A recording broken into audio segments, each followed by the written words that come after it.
नमस्कार, म सुनिता भण्डारी। यो समय बिजनेस न्यूजको। अब बिजनेस न्यूजको मुख्य हेडलाइन्स। भूकम्पपछिको पुनर्निर्माणमा निजी क्षेत्र सहभागी हुन इच्छुक रहेको उद्यमी व्यवसायीहरूको भनाई। लगानीको वातावरण बनाइने उद्योग मन्त्रीको आश्वासन।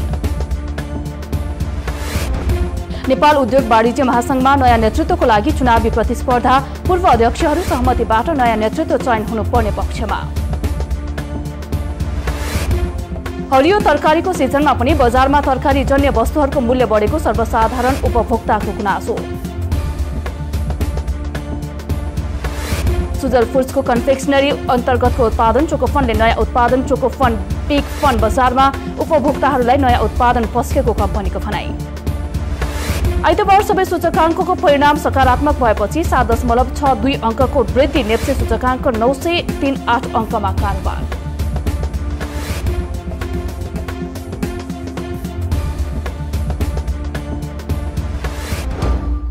हामी निरन्तर बिजनेस न्यूजमा छौं।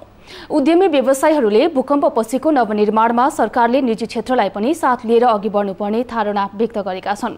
नेपाल उद्योग परिसंघको 12औं साधारण सभामा सहभागी उद्यमी व्यवसायीहरूले सो धारणा व्यक्त गरेका हुन्। उद्यमीहरूले निजी क्षेत्रले पनि सामाजिक उत्तरदायित्व अनुरूप काम गर्ने बताएका छन्।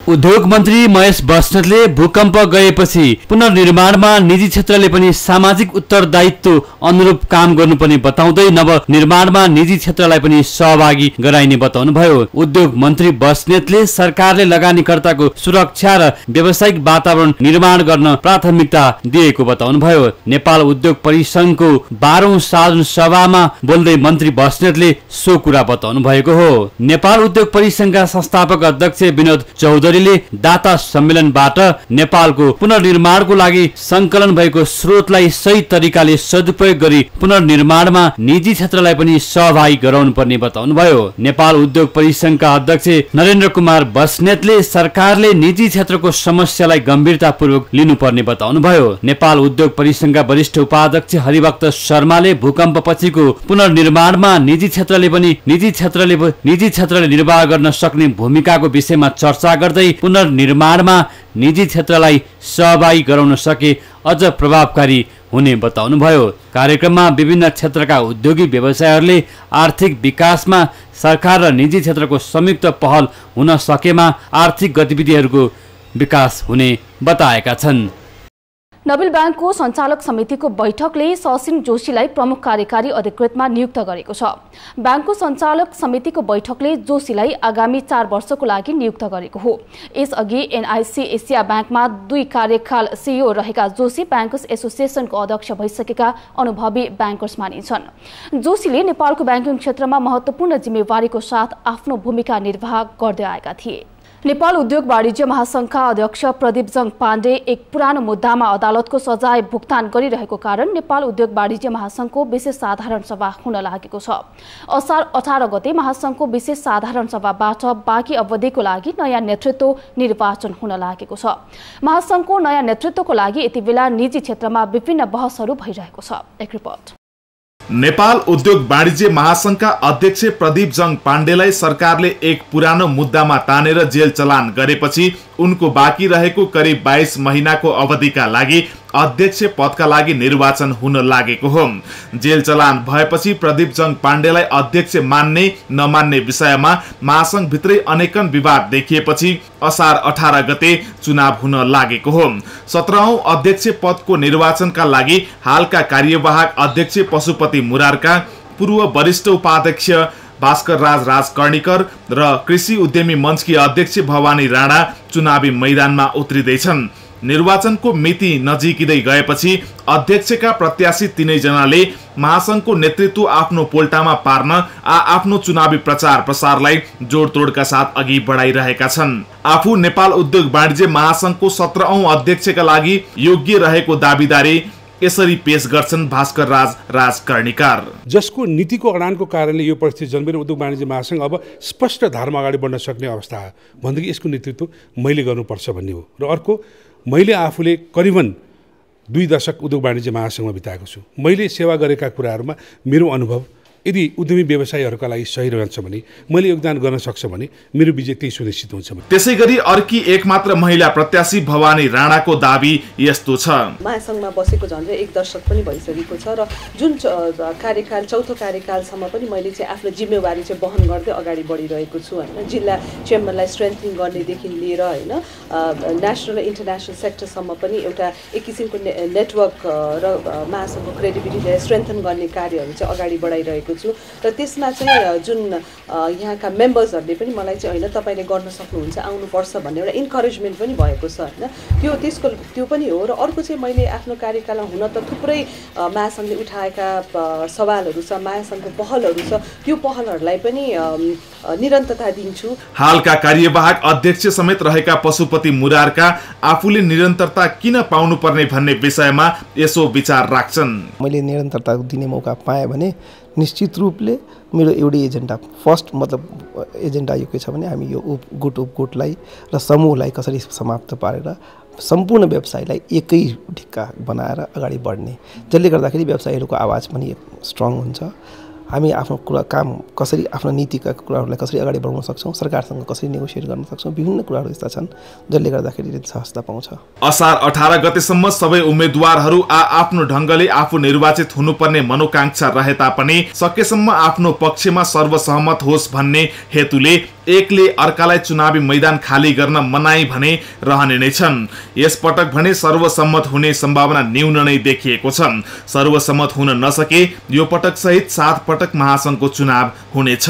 राज्य संयन्त्रपछि दोस्रो ठूलो सञ्जालको रूपमा रहेको नेपाल उद्योग वाणिज्य महासंघ, जसले नेपालको अर्थतन्त्रमा ठूलो भाग ओगट्छ, त्यही संस्थाको नेतृत्वको लागि यतिखेर बहस चरम चुलीमा पुगेको छ।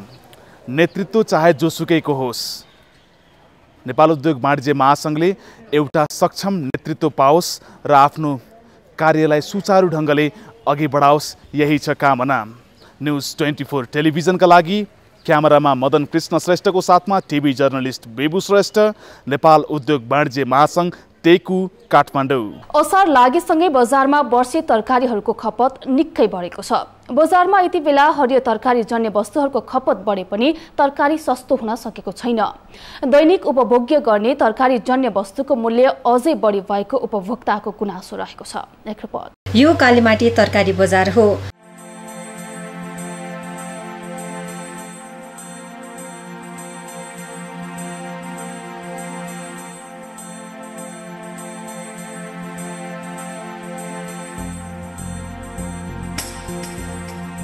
काठमाडौँ उपत्यकाका लागि आवश्यक पर्ने फलफूल र तरकारीको लागि अहिले बजारमा विभिन्न ठाउँहरूबाट तरकारीजन्य वस्तुहरू आउने क्रम बढेको छ। तर बजारमा तरकारीको मूल्य भने घटेको छैन।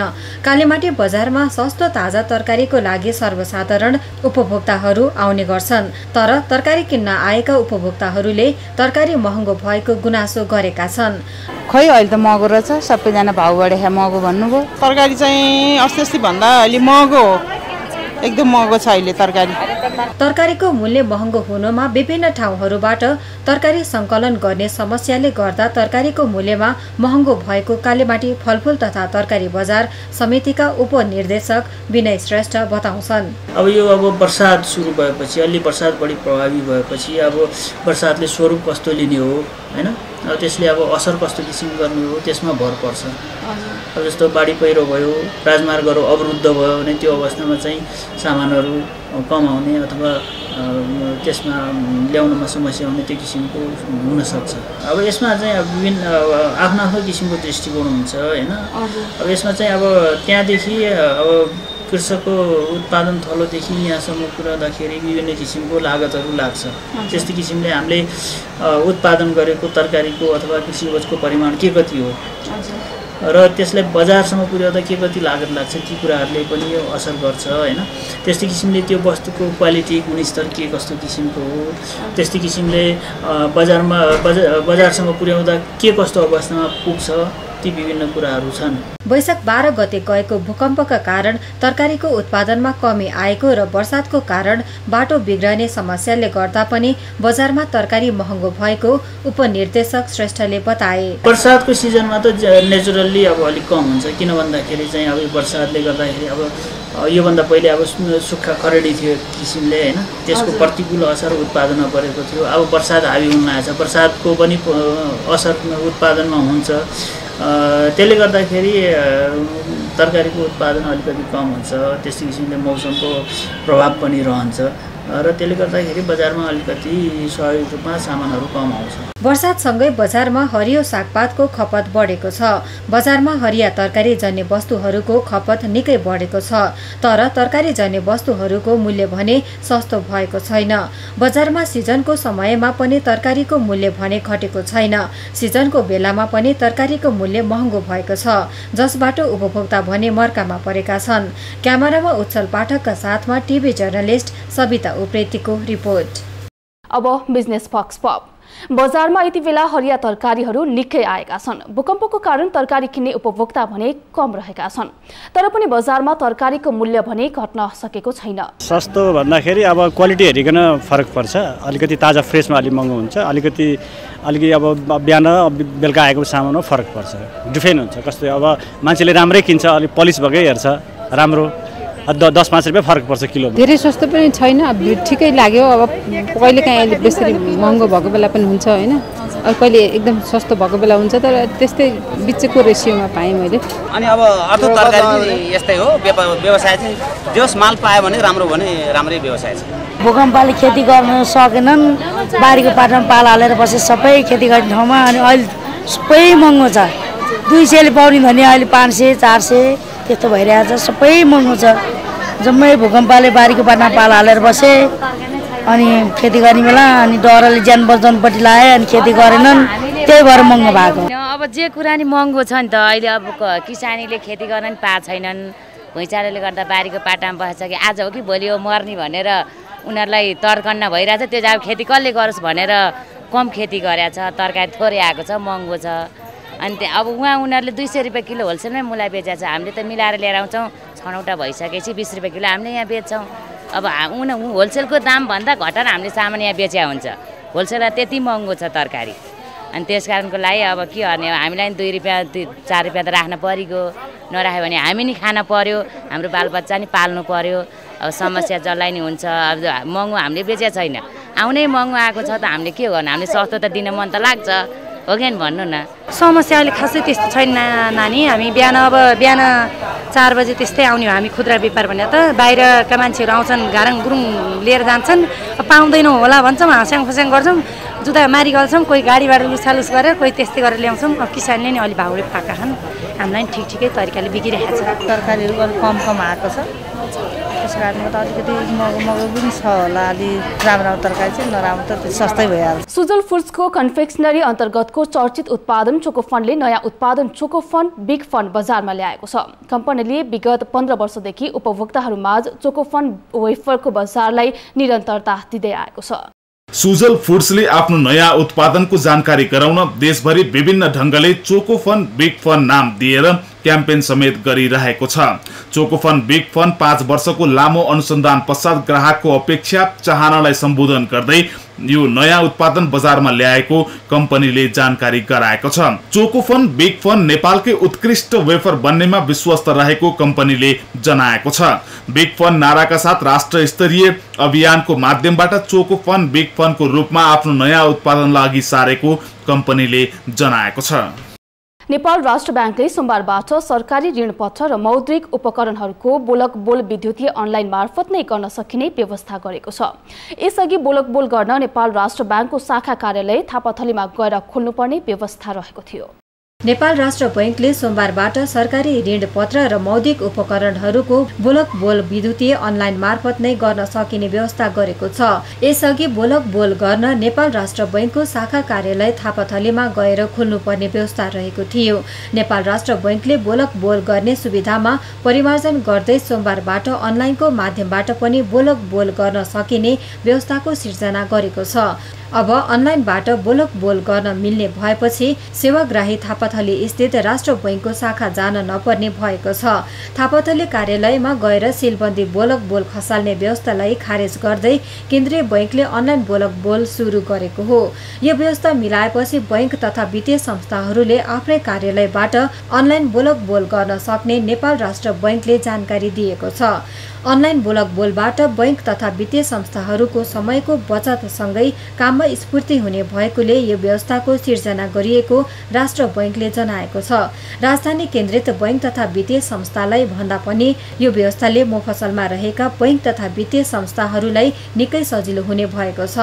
अनलाइनबाट ट्रेजरी बिल, विकास ऋण पत्र, reverse repo, repo, outright, seller purchase, निक्षेप सङ्कलनको बोलक बोल हुने राष्ट्र बैंकले जनाएको छ। यतिखेर आम उपभोक्ताको गुनासो रहँदै आएको छ। हरेक दिन भान्सामा पाक्ने तरकारी पनि स्वास्थ्यको दृष्टिकोणबाट सुरक्षित हुन छोडे। बढी तरकारी फलाउने र विभिन्न किसिमका रोगबाट तरकारीलाई बचाउने निहुमा रासायनिक विषादीको प्रयोग बढ्न थालेपछि उपभोक्ताहरूमा चिन्ता बढेको हो। तर बागलुङका कृषकहरू भने आम उपभोक्ताको स्वास्थ्यप्रति सचेत देखिएका छन्। त्यसैले उनीहरू हाल अर्ग्यानिक खेतीमा आकर्षित हुन थालेका छन्। अहिलेसम्म प्राङ्गारिक तरकारी हो भनेर उपभोक्ताका बीच चिनाउने पहिचान लोगो नभएकोले त्यसलाई स्थापित गर्दै लैजाने योजना समेत उनीहरूको छ। किसानहरूको तरकारीमा रासायनिक विषादीको प्रयोग बढिरहेका बेला बागलुङ मालिकाका कृषकहरू भने जैविक प्रविधिबाट तरकारी उत्पादन गर्न सक्रिय भएका छन्। जनस्वास्थ्यमा असर पार्ने विषादी प्रयोग गरिएको तरकारीप्रति उपभोक्ता सचेत भएसँगै यस क्षेत्रका कृषकहरू प्राङ्गारिक मल र जैविक विषादी प्रयोग गरी तरकारी उत्पादन गर्न थालेका हुन्। रासायनिक विषादी प्रयोगबाट मानव स्वास्थ्यमा गम्भीर असर परेका बेला उपभोक्तालाई जैविक प्रविधि प्रयोग गरेर तरकारी खुवाउने अभियान अन्तर्गत गोलभेडा, काउली, बन्दा लगायतका तरकारी उत्पादन गर्न थालिएको छ। मानव स्वास्थ्यमा असर नपरोस् भनेर उत्पादन कम भए पनि जैविक तरकारी उत्पादन गर्न थालिएको उनीहरूको भनाइ छ। मालिका गाविसका 60 भन्दा बढी कृषकले 60 वटा टनेलमा गोलभेडा लगायतका तरकारी खेती गर्दै आएका छन्। जैविक खेतीका लागि सामुदायिक वनमा खेर गइरहेको वनमारा, पाती, स्याउला र पतिङ्गर प्रयोग गरेर कम्पोस्ट मल बनाएका छन् भने गाई भैँसीको मूत्र र पाती कुहाएर विषादी बनाउने गरेका छन्। प्राङ्गारिक मल बनाउनका लागि सामुदायिक वनसँग सम्झौता समेत गरिएको कृषकहरूले बताएका छन्। वन र कृषिलाई जोडेर उपभोक्ताहरूको आय आर्जन बढाउन सहज हुने इन्प्रेड नेपालका कृषि अधिकृत उत्तम पाण्डेले बताउनुभयो। वनमा खेर गएको स्याउला प्रयोग गरी कृषकले मल बनाउने र तरकारी उत्पादन गरी आय आर्जन वृद्धि गर्न यस्तो अभियान सञ्चालन गरिएको उहाँको भनाइ छ। जैविक तरिका अपनाएर तरकारी उत्पादन गर्दा रासायनिक मल र विषादी प्रयोग गरे भन्दा थोरै उत्पादन हुने भए पनि यसको मूल्य र बजार राम्रो हुने भएकाले कृषकहरूलाई खासै नोक्सान नहुने जिल्ला कृषि विकास कार्यालयका कृषि प्रसार अधिकृत विप्लव अधिकारीले बताउनुभयो। यहाँका कृषकहरू रासायनिक मल र विषादी रहित तरकारीको उत्पादन गरी त्यसलाई छिट्टै ब्रान्डको रूपमा स्थापित गर्ने योजनामा छन्। अहिलेसम्म यो प्राङ्गारिक तरकारी हो भनेर उपभोक्ताका बीचमा चिनाउने पहिचान लोगो बन्न नसक्दा बजार लिन नसकेको र प्रतिस्पर्धामा समेत पछि परेको कृषकहरूको ठम्ब्याइ छ। त्यसैले जैविक तरकारी हो भन्ने पहिचान बागलुङ बजारमा स्थापित गर्नका लागि छुट्टै बिक्री केन्द्र खोल्नुपर्ने आवश्यकता कृषकहरूले देखेका छन्। न्युज 24 टेलिभिजनका लागि बागलुङबाट टिभी जर्नलिस्ट दुर्गा प्रसाद शर्माको रिपोर्ट। पर्याप्त मात्रामा भौतिक संरचना र जनशक्ति भएर पनि उत्तरी लमजुङको सिम्पानीमा 24 वर्ष अघि स्थापना गरिएको ग्रामीण तालिम केन्द्रको भरपूर मात्रामा उपयोग हुन सकेको छैन। करोडौं मूल्यको भौतिक संरचना भएर पनि सरकारको स्पष्ट नीति र कार्यक्रम बिना ग्रामीण तालिम केन्द्रको भरपूर उपयोग हुन नसकेको हो। एक रिपोर्ट। नेपालकै नमुना केन्द्रका रूपमा 2048 सालमा डेनिडाको सहयोगमा स्थापना भएको ग्रामीण तालिम केन्द्रमा भौतिक संरचना राम्रो रहेको भए पनि अहिले जिल्लाको तालिम केन्द्रको रूपमा मात्र सीमित बनेको केन्द्रले जनाएको छ। जिल्लामा सर्वसुलभ तरिकाबाट व्यावसायिक तथा सिपमूलक प्राविधिक तालिम सञ्चालन गर्ने उद्देश्यले स्थापना गरिए पनि सरकारी योजना र बजेट अभावका कारण केन्द्रले लामो अवधिको प्राविधिक शिक्षा दिन नसकेको हो। सिटिभिटीको केन्द्रीय परिषदले लामो अवधिको तालिम सञ्चालनमा स्वीकृति नदिँदा स्रोत साधन र ठूलो मात्राको जनशक्ति त्यत्तिकै खेर गइरहेको छ। त्यसो त आफ्नै आँगनमा पाउने सिपमूलक तालिम पनि यहाँका बासिन्दाले गुमाउनु परेको छ। केन्द्रमा 14 जना प्रशासनिक र प्राविधिक कर्मचारीहरूका साथै 23 रोपनी क्षेत्रफलमा 50 जना अट्ने क्षमताको छात्रावास, तालिम हल, प्राविधिक कक्ष रहेको छ। केन्द्रले अहिले 390 घण्टे तालिम, सिलाइ कटाई, जीवन निर्वाह तालिमहरू सञ्चालन भएको बताएको छ। विशेष गरी 15 महिने तथा 3 वर्षे पशु, कृषि र मानव सम्बन्धी प्राविधिक तालिमहरू सञ्चालनमा रहेको केन्द्रले जोड दिँदै आएको छ। लामो अवधिका तालिम सञ्चालन नहुँदा लमजुङवासी दोलखा, मुस्ताङ, बुटवल, काठमाडौँ लगायतका प्राविधिक तालिम केन्द्रहरूमा जान बाध्य छन्। यता केन्द्रमा पर्याप्त मात्रामा तालिम नआएपछि यहाँका कर्मचारीहरू दिउँसै कार्यालय बन्द गरेर घर जाने गर्दछन्। न्युज 24 का लागि लमजुङबाट टिभी जर्नलिस्ट छविलाल बगालेको रिपोर्ट। गत साता 13 अङ्कको वृद्धिका साथ बन्द भएको शेयर बजार साताको पहिलो दिन आइतबार करिब 8 अङ्कले उकालो लागेको छ। आइतबार सबै सूचकाङ्कको परिणाम सकारात्मक भएपछि परिसूचकमा 7.62 अङ्कको वृद्धिको साथ नेप्से सूचकाङ्क 938 मा पुगेको छ। गत साता 13 अङ्कको वृद्धिका साथ बन्द भएको शेयर बजार यो साताको पहिलो दिन आइतबार करिब 8 अङ्कले उकालो लागेको छ। आइतबार सबै सूचकको परिणाम सकारात्मक भएपछि परिसूचकका 7.62 अङ्कको बढोत्तरीका साथ नेप्से सूचकाङ्क 938 मा पुगेको छ। निकै समयदेखि शेयर बजारका सूचकाङ्कहरू रातो देखा परे पनि यो साताको पहिलो कारोबारी दिन आइतबार हरियो सङ्केत देखा परेको छ। कुल 128 कम्पनीको कारोबार भएकोमा 10,25,301 किता शेयरको किनबेच भयो, जसबाट आइतबार कुल 37 करोड 41 लाख रुपैयाँको किनबेच भएको छ। आइतबार कारोबारको आधारमा सबैभन्दा बढी बीमा कम्पनीहरूको सूचकाङ्क माथि देखियो। दिनभरिमा बीमा समूहको 130 अङ्क रह्यो। बीमा र अन्य समूहको वृद्धिले समग्र बजार परिसूचक 7.62 अङ्कले बढेर 938 अङ्कमा पुगेको हो। आइतबार बीमा कम्पनीको 130 अङ्क, अन्य उपसमूहको 8.22 अङ्क र बैंकिङ अन्तर्गत 3.91 अङ्कको सुधार देखियो। त्यसैगरी आइतबार होटेल उपसमूहको 6 अङ्क र हाइड्रोको 3.91 अङ्कले उकालो लागेको छ। विनाशकारी भूकम्प पश्चात जेठ 10 गतेबाट सुरु भएको शेयर बजारमा यो सबैभन्दा सुखद परिणाम हो। बिजनेस न्यूजको अन्त्यमा यस समयसम्मका हेडलाइन्स पुनः एकपटक। भूकम्पपछिको पुनर्निर्माणमा निजी क्षेत्र सहभागी हुन इच्छुक रहेको उद्यमी व्यवसायीहरूको भनाई, लगानीको वातावरण बनाइने उद्योग मन्त्रीको आश्वासन।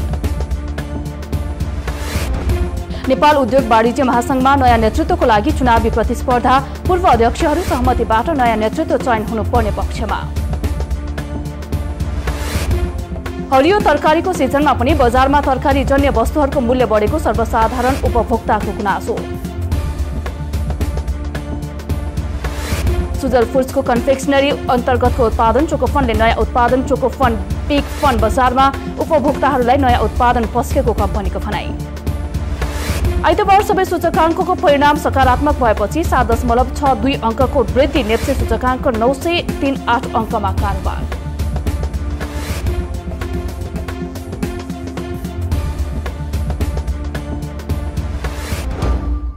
बिजनेस न्यूज आजलाई यति नै। हामी निरन्तर न्यूजमा छौं। नमस्ते।